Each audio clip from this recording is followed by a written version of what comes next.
Hello बच्चों, मेरा नाम अजीत राय है और आज के इस वीडियो में मैं आपको इंटीग्रेशन पढ़ाऊंगा।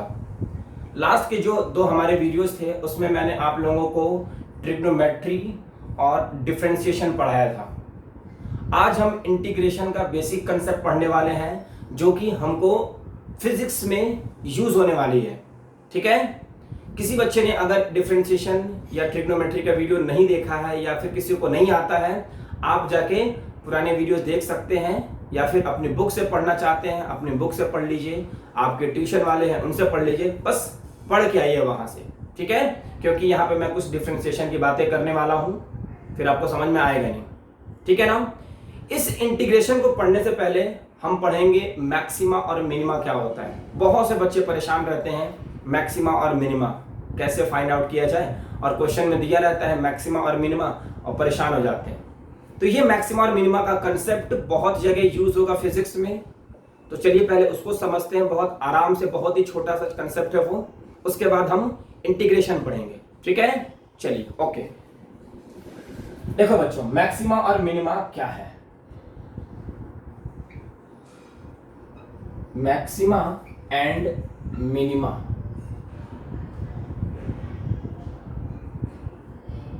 एक चीज याद करके रखिए, मैक्सिमा और मिनिमा ना चाहे दोनों में से कुछ भी हो, इनका जो स्लोप होता है ना बच्चों जीरो होता है। तो मैक्सिमा होगा तो भी स्लोप जीरो, मिनिमा होगा तो भी स्लोप जीरो। स्लोप का मतलब बच्चों होता है टेन थीटा, मैथ्स में कहते हैं इसको, मतलब ये जीरो। अब सवाल ये है कि थोड़ा सा और क्लियर किया जाए इसको। देखो बच्चों, अगर मैं कहता हूं मैक्सिमा है, सपोज मैंने कह दिया ऐसे मैक्सिमा है, तो हमने एक ग्राफ प्लॉट किया, ये ग्राफ x वर्सेस y के बीच का, और ग्राफ मैंने कुछ ऐसा अपनी मर्जी से ऐसे बना दिया। इस ग्राफ के किसी भी पॉइंट पे देखोगे ना जाके, तो कुछ ना कुछ आपको स्लोप मिलेगा। इट मींस वहां का स्लोप जीरो नहीं होगा, और हमें मैक्सिमा और मिनिमा को स्लोप जीरो चाहिए। हाँ, ये वो पॉइंट है बच्चों जहां पे स्लोप की वैल्यू जीरो होगी। ठीक है, इसका मतलब ये है कि dy अपॉन dx कहां पे, ए पॉइंट पे जीरो होगा। इसका मतलब क्या है बच्चों, स्लोप जीरो होगा। स्लोप का मतलब क्या है, tan थीटा जीरो होगा, है ना। इतनी बातें हमको समझ में आ गई। अब दूसरी बात ये बच्चों कि अगर मुझे मैक्सिमा और मिनिमा निकालना है तो मुझे दो बार डिफरेंशिएट करना होगा। इसको डबल डिफरेंशिएशन कहते हैं, दो बार डिफरेंशिएट करना होगा। ठीक, अगर डबल डिफरेंशिएशन करने के बाद ये वैल्यू जीरो से छोटी आ जाए, मान लो डबल डिफरेंशिएशन किया और वैल्यू जीरो से छोटी आ गई। जीरो से छोटी वैल्यू तो बच्चों नेगेटिव ही होती है, नेगेटिव वैल्यू आ गई मतलब, तो यहां पे हमको क्या मिलने वाला है, मैक्सिमा मिलने वाला है। याद रहेगा सभी लोगों को। अभी हम क्वेश्चन सॉल्व करेंगे, टेंशन नहीं लेना है। दूसरी बच्चों बात है मिनिमा की। ये मिनिमा क्या है, मिनिमा तो ये रहा बच्चों x, ये रहा बच्चों y, और यहां पे एक ऐसा पॉइंट है, मान लो ये भी a है, यहां पे ऐसा पॉइंट है जहां पे स्लोप की वैल्यू कैसी है, जीरो है। तो dy अपॉन dx कहां पे, a पे, देखो जीरो होगा। a पे जीरो मतलब कि स्लोप जीरो, मतलब कि tan थीटा जीरो, है ना, tan थीटा जीरो। अब इसका डबल डिफरेंशिएशन होगा। डबल डिफरेंशिएशन कितना हो जाएगा, अगर ये हमारा छोटा, सॉरी जीरो से बड़ा आ गया, है ना, जीरो से बड़ा आ गया। जीरो से बड़ा का मतलब बच्चों क्या होता है, पॉजिटिव वैल्यू ना। जीरो से बड़ा का मतलब क्या है, पॉजिटिव वैल्यू। ये जीरो से छोटा है नेगेटिव, ये जीरो से बड़ा है, तो ये वैल्यू बच्चों हमारी होगी मिनिमा। अब सुन के थोड़ा सा उल्टा लग रहा है ना, नेगेटिव मतलब कम, कम मतलब मैक्सिमा, उल्टा याद करके रखो। मिनिमा मतलब कम ना, कम क्या मतलब ये है, इसका डबल डिफरेंशिएशन जीरो से बड़ा। अगर डबल डिफरेंशिएशन जीरो से बड़ा मतलब मिनिमा, जीरो से छोटा मतलब मैक्सिमा, ऐसे याद करके रखो। ठीक, उल्टा याद करके रखना है हमने। चलिए सर ओके, एक क्वेश्चन सॉल्व किया जाए। एक क्वेश्चन सॉल्व करेंगे, वहां से हमको ये चीजें पता चलेंगी।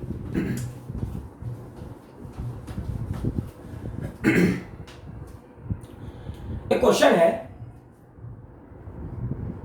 find the maximum and minimum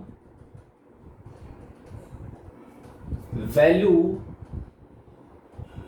of function is given by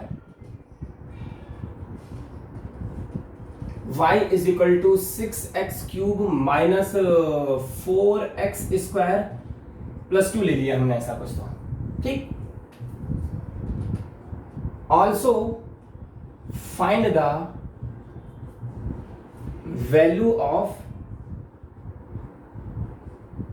x, x की वैल्यू भी बतानी है हमको ठीक। क्या करेंगे बच्चों, हम सबसे पहले मैंने आपको क्या सिखाया, डिफरेंशिएट करिए इसको, है ना। डिफरेंशिएट कैसे किया जाता है हम लास्ट वीडियो में पढ़ चुके हैं। लास्ट वीडियो जिसने नहीं देखा वो जाके देख सकता है ठीक। यहां पे क्या होगा, इसका डिफरेंशिएशन होगा dy by D x, D by D x, और ये हो जाएगा 6x cube minus 4x square plus 2। इसको डिफरेंशिएट कैसे करेंगे बच्चों, 6 3 = 18 x स्क्वायर है ना, 3 - 1 2, ये हो जाएगा 4 2 = 8, 2 - 1 1 8x, ये आ जाएगा dy बाई डी एक्स। हमने क्या सीखा है बच्चों, मैक्सिमा और मिनिमा के लिए स्लोप क्या होता है, 0 के बराबर। इसका मतलब ये हो जाएगा 0 के बराबर, है ना, 0 के बराबर हो जाएगा। यहां से कुछ कॉमन ले लिया जाए, क्या कॉमन लिया जा सकता है, 2 ले लिया जा सकता कॉमन, 2x, तो क्या हो जाएगा, ये 9x हो जाएगा, माइनस ये हो जाएगा 4, है ना। अब यहां से x की वैल्यू बता सकते हैं बच्चों, तो यहां से x की जब वैल्यू बताओगे तो एक x की वैल्यू आ जाएगी 0 और दूसरी x की वैल्यू आ जाएगी 9x - 4 = 0, तो 9x = 4 और x = 4/9, है ना। तो हमारे पास x की दो वैल्यू आई, एक है x = 0 और x = 4/9। अब हमको ये ढूंढना है कि किस वैल्यू पे हमको मैक्सिमम मिलने वाला है और किस वैल्यू पे मिनिमम मिलने वाला है। तो कैसे सिखाया मैंने आप लोगों को, डबल डिफरेंशिएशन करना होगा। कैसे करेंगे बच्चों, तो d² y/dx² = d bye dx, है ना, डबल डिफरेंशिएशन। जो हमने रिजल्ट निकाला ना, एक बार डिफरेंशिएट करके ही तो है, दोबारा से फिर से इसका डिफरेंशिएशन कर दिया जाए, 8x² माइनस 8x, है ना। कैसे हो जाएगा बच्चों, ये 18 दूनी 36, 36x माइनस 8, दो बार डिफरेंशिएट कर दिया हमने, और यहां पे d² y/dx²। अब हमको दोनों वैल्यू को पुट करके चेक करना है। अगर मैं कहता हूं एट x = 0, तो d² y/dx² = 36 - 8, 36x - 8। अगर मैं x की जगह 0 वैल्यू पुट कर दूं बच्चों, तो ये आ जाएगा -8, है ना। और आप ये देख सकते हो कि इसका डबल डिफरेंशिएशन नेगेटिव है। नेगेटिव मींस 0 से छोटा, नेगेटिव मतलब 0 से छोटा, मतलब मैक्सिमम वैल्यू, मैक्सिमा। और अगर बच्चों मैं यहां पे पुट कर दूं एट x = 4/9, तो कितना हो जाएगा, d² y/dx², और ये हो जाएगा 36x माइनस 8, ये हो जाएगा 36, ये हो जाएगा 4 और ये हो जाएगा 9 - 8।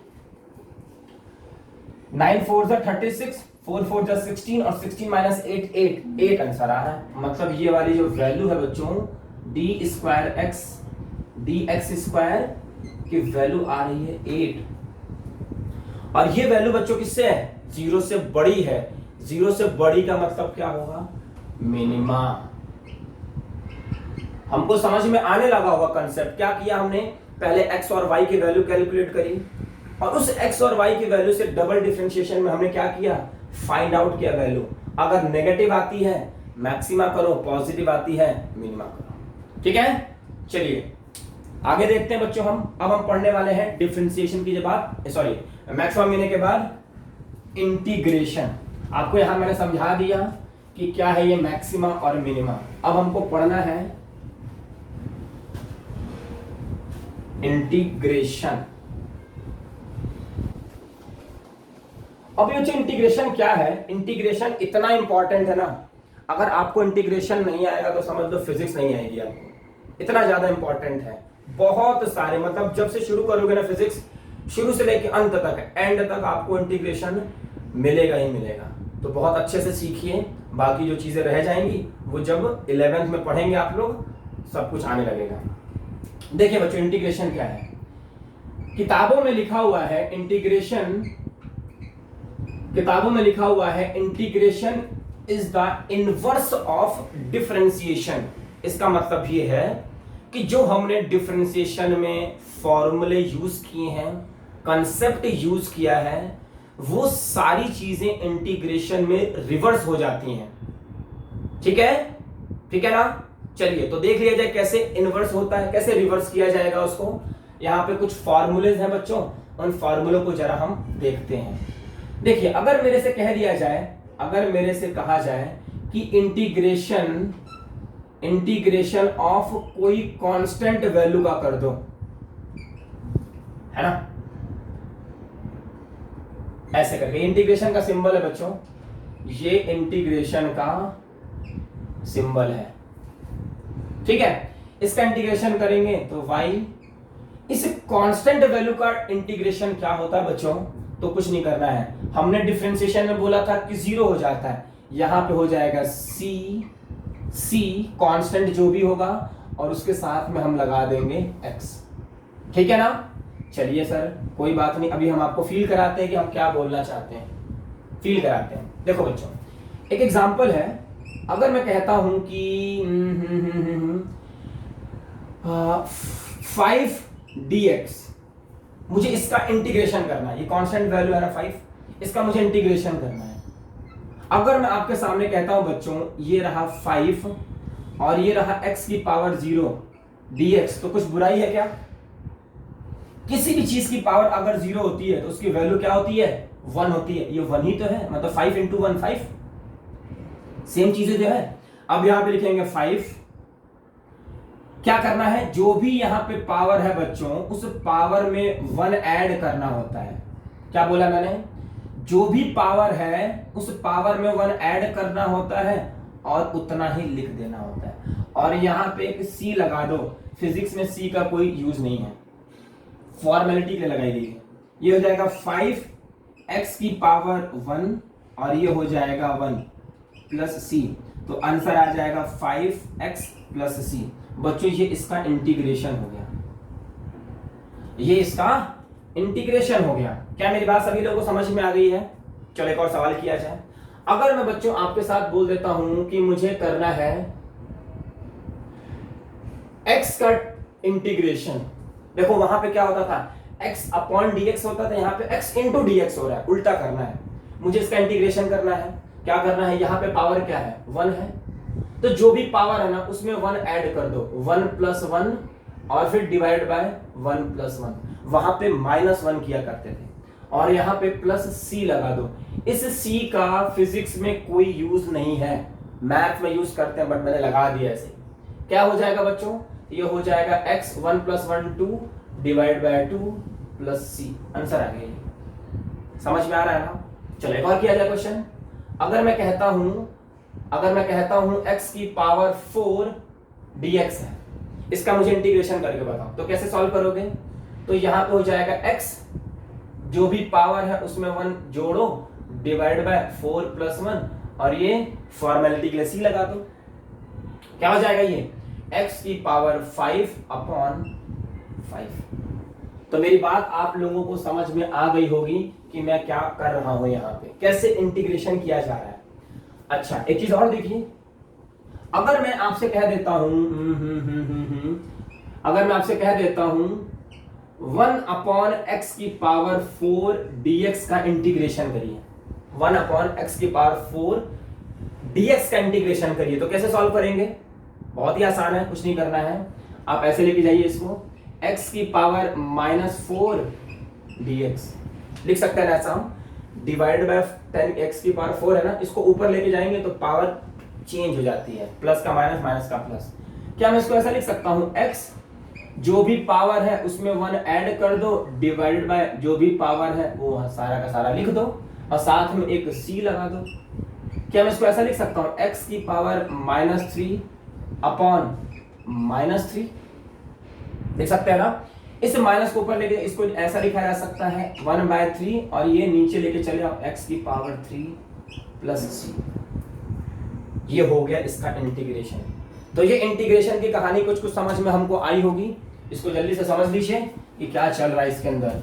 सिंपल जो वहां पे माइनस किया करते थे यहां पे हमने ऐड कर देना है और ऐड करके जो भी पावर है उसको नीचे लिख देना है ना।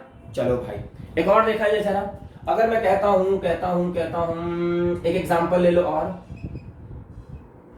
10x की पावर 3 dx ऐसा कुछ आ गया तो कैसे सॉल्व करेंगे, ट्राई करिए जरा।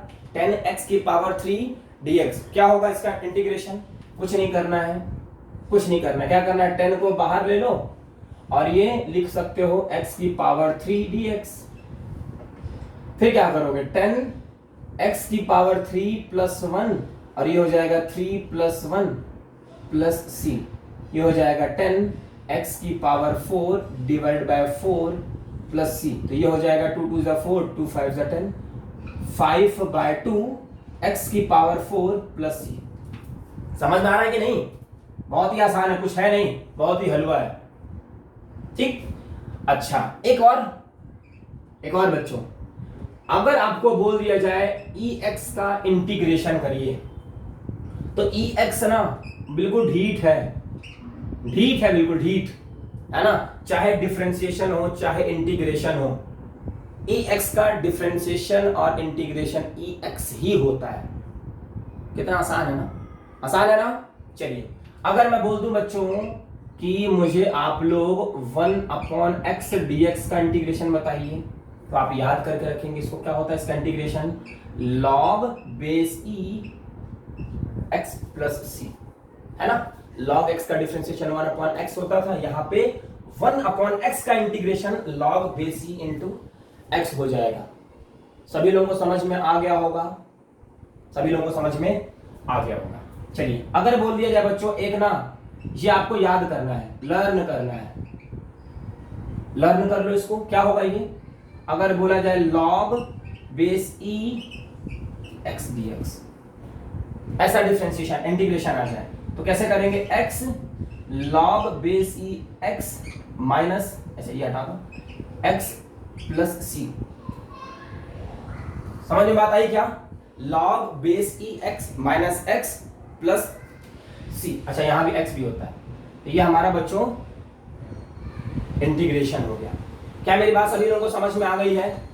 चलो आगे देखा जाए, अब हम बच्चों कुछ ट्रिग्नोमेट्रिक फंक्शन की इंटीग्रेशन सीखने वाले हैं कि क्या होती है ट्रिग्नोमेट्रिक फंक्शन की इंटीग्रेशन। जैसे आपको बोला जाए साइन x का इंटीग्रेशन करो, कितना होगा साइन x का इंटीग्रेशन, याद करो साइन x का डिफरेंशिएशन cos x, तो साइन x का integration minus of cos x होता है, ठीक। अगर बोला जाए आपसे cos x dx का इंटीग्रेशन करो तो cos x का डिफरेंशिएशन माइनस साइन x होता था और यहां पे साइन x हो जाएगा, प्लस c लगाना है तो प्लस c लगा सकते हैं। उसी तरीके से बच्चों अगर मेरे को कहा जाए sec स्क्वायर x dx का इंटीग्रेशन बताओ, क्या होता था इसका डिफरेंशिएशन, ये किसका डिफरेंशिएशन होता था, 10x का होता था ना, तो इसका इंटीग्रेशन हो जाएगा 10x, पक्का ना। चलो ये हो जाएगा 10x प्लस c। दूसरा बच्चों मान लो हमारा आ जाए कोसेक स्क्वायर x dx है, cosec square x dx differentiation किसका होता है, याद करो किसका होता था, याद करो माइनस कॉट एक्स, मतलब कॉट एक्स का होता था माइनस कोसेक स्क्वायर एक्स, तो कोसेक स्क्वायर एक्स का माइनस कॉट एक्स प्लस सी, ठीक है। चलो एक और जरा देखा जाए एक अलग तरीके का। अगर मेरे से बच्चों बोला जाए कि sine a x plus b into d x का इंटीग्रेशन किया जाए, कुछ ऐसा आ जाए, a x plus b bracket के अंदर कुछ तो आ जाए, तो क्या करेंगे? तो कुछ नहीं करना है बच्चों। साइन का क्या होता है, इसको मान लो एक्स। साइन का क्या होता है, देखो साइन का minus cos a x plus b divided by a. जो भी एक्स के साथ फंक्शन लगाना उसको हम डिवाइड कर देते हैं, ये होता है इसका इंटीग्रेशन। अब आप लोग ये सोच रहे होंगे कि सर आप तो ये फॉर्मूला लिख रहे हो, फॉर्मूला ही है सारा कुछ, फॉर्मूला ही है सारा कुछ। अभी मैं क्वेश्चन भी करवा दूंगा आपको, बट सारा का सारा ये फॉर्मूला ही है, टेंशन बिल्कुल नहीं लेना है ना। चलो अब देखो बच्चों, अगर मैं बोल देता हूं cos ax प्लस बी कितना होगा, तो आप लोगों को मेरी बात समझ में आ रही होगी। कितना लिखेंगे हम, cos ax plus b. cos का क्या होता था माइनस, यहाँ पे साइन हो जाएगा प्लस का, sine ax plus b divided by a plus c, है ना। चलो अगर मैं कह देता हूं यहां पे देखो sec square ax plus b dx, तो क्या लिखेंगे बच्चों हम, tan ax plus b divided by a, ऐसे लिख सकते हैं हम। उसी तरीके से अगर हमसे पूछ दिया जाए, integration of e a x plus b into d x, इसका बता दो क्या होगा। तो मैंने क्या सीखा है, ई एक्स का इंटीग्रेशन ई एक्स ही होता है, तो कैसे लिखेंगे इसको हम, e a x plus b divide by a, खत्म। फील आ रहा है, खत्म। चलो अब एक क्वेश्चन किया जाए, एक एग्जांपल लेते हैं। अगर मैं कहता हूं बच्चों की साइन 2x प्लस 3 dx का इंटीग्रेशन करिए, क्या होगा। साइन 2x प्लस 3 का इंटीग्रेशन क्या सिखाया मैंने, साइन का देखो यहाँ पे, साइन का माइनस कॉस x, तो यहां पे लिखेंगे माइनस कॉस x, है ना, और डिवाइडेड बाय x के साथ जो लगा हुआ है नीचे लिख दो, खत्म। मान लो कुछ ऐसा बोल दिया जाए, एक एग्जांपल और ले लेते हैं। मान लो बोल दिया जाए cos 2/3x प्लस 1 dx,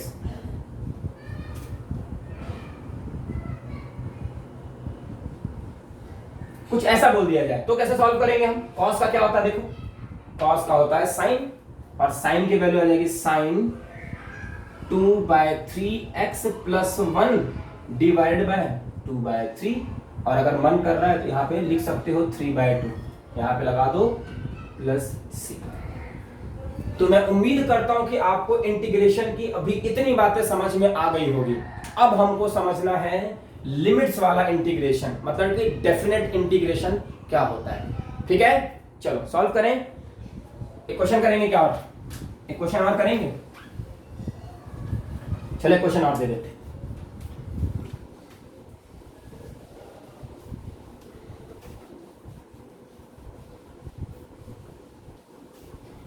एक और क्वेश्चन दे दिया जाए।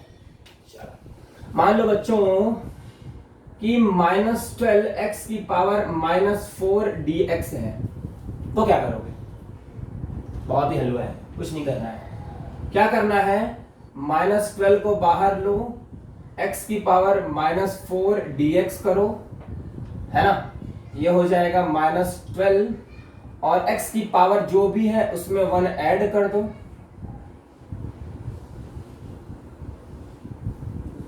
है ना, ये आ जाएगा -12 x की पावर -3, और ये हो जाएगा -3 प्लस c, और ये माइनस और माइनस उधर प्लस हो जाएगा, और ये हो जाएगा 4x की पावर -3 प्लस c। और बच्चों इसको लिखा जा सकता है 1/x की पावर 3। ऐसे हमको क्वेश्चन को सॉल्व करना है। अब एक लास्ट कंसेप्ट रह गया है, डेफिनेट इंटीग्रेशन। ठीक है, देखा जाए डेफिनेट इंटीग्रेशन, देखते हैं। बहुत यूज होने वाला है, डेफिनेट इंटीग्रेशन।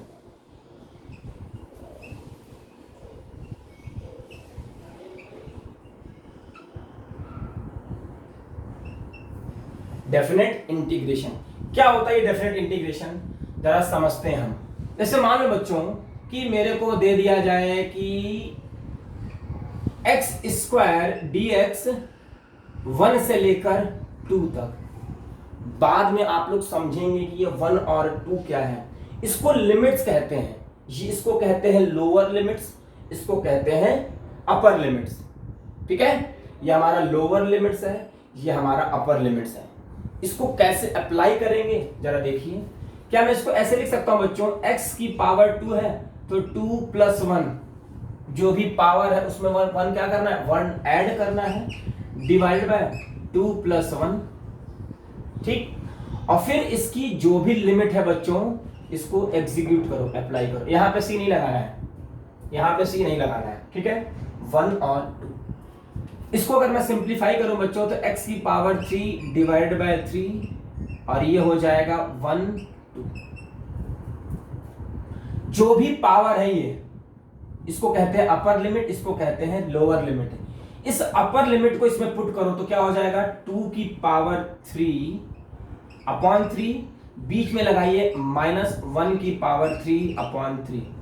मतलब कि upper limit minus lower limit होता है बच्चों। तो क्या हो जाएगा, ये 2 2 4 2 8 8/3 -1/3 है ना। और इसको सॉल्व करेंगे तो 7/3 आंसर। मतलब डेफिनेट वैल्यू आ रही है, डेफिनेट वैल्यू आ रही है 7/3। चलिए एक और क्वेश्चन सॉल्व किया जाए। एक और क्वेश्चन, अगर मैं कहता हूं 4/3 x की पावर 2 dx या x की पावर 3 dx, ऐसा कुछ कह देता हूं और लिमिट लगा देता हूं 2 से लेके 4 तक, या 2 से लेके या 1 से लेके लगा दिया जाए 1 से लेके 3 तक, मान लो ऐसा कुछ लगा दिया जाए। क्या करेंगे इसको हम बच्चों, कुछ नहीं करेंगे। यहां पे 4/3 को बाहर ले लिया जाए और इंटीग्रेशन किया जाएगा x की पावर 3 dx 1 से लेके 3 तक। इसको क्या किया जाएगा, 4/3 इंटीग्रेशन के लिए क्या करना है हमें, 3 + 1 अपॉन 3 + 1 1 से लेके 3 तक, लिमिट लगा दी हमने। इसको लिखा जा सकता है बच्चों 4/3 x की पावर 4 डिवाइडेड बाय 4 1 से लेके 3 तक, है ना। चलिए अब क्या करेंगे, ये 4 से 4 मर गया। कोई याद मत रखो कि ये पावर है, पावर नहीं है, लिमिट है, ये पावर लिमिट है। तो ये हो जाएगा 1/3 x की पावर 4, लिमिट है ये, मैं बार बार कह रहा हूं लिमिट है 1 से लेके 3 तक। तो 1/3 x की क्या रखना है, 3 की पावर 4 -1 की पावर 4। तो 1/3 क्या होगा, 3 3 9 9 3 27 और 27 इंटू 3 81 होता है, यही होता है ना। चलो सर 81 होता है और ये बच्चों आंसर आ जाएगा 80/3। तो मेरी बात आप लोगों को समझ में आ गई होगी, बहुत यूज होगा इसका डेफिनेट इंटीग्रेशन का। चलिए कुछ और क्वेश्चन सॉल्व करते हैं।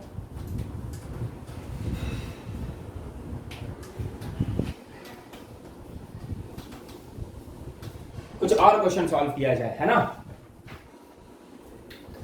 तो क्या किया जाए सवाल, मान लीजिए मेरे सामने एक रखा है क्वेश्चन, ये रहा sin x dx और लिमिट है मान लीजिए 0 से लेके π/2 तक, 0 से लेके π/2 तक लिमिट है।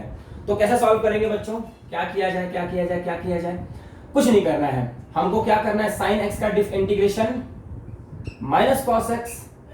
ठीक है सर, -cos x होता है कहां से कहां तक, 0 से लेके π/2 तक, माइनस को बाहर ले लो और cos x 0 से लेके π/2 तक। तो लिखा जाएगा बच्चों cos x की वैल्यू क्या, π/2 माइनस cos 0, है ना। cos 90 की वैल्यू कितनी होती है, π/2 90 की वैल्यू कितनी होती है? cos 0 की वैल्यू 1, cos 90 की वैल्यू 0, 0, cos 0 की वैल्यू 1, माइनस माइनस प्लस, ये आ जाएगा आंसर। समझ में आ गई मेरी बात? तो ऐसे अगर क्वेश्चन आते हैं तो आप ऐसे क्वेश्चन को भी उड़ा सकते हो देखते ही देखते। धुआं धुआं सवाल कर देना है। देख लो, अभी तक किसी भी क्वेश्चन में प्रॉब्लम नहीं आई है हमको, सारे क्वेश्चन इजी इजी हैं।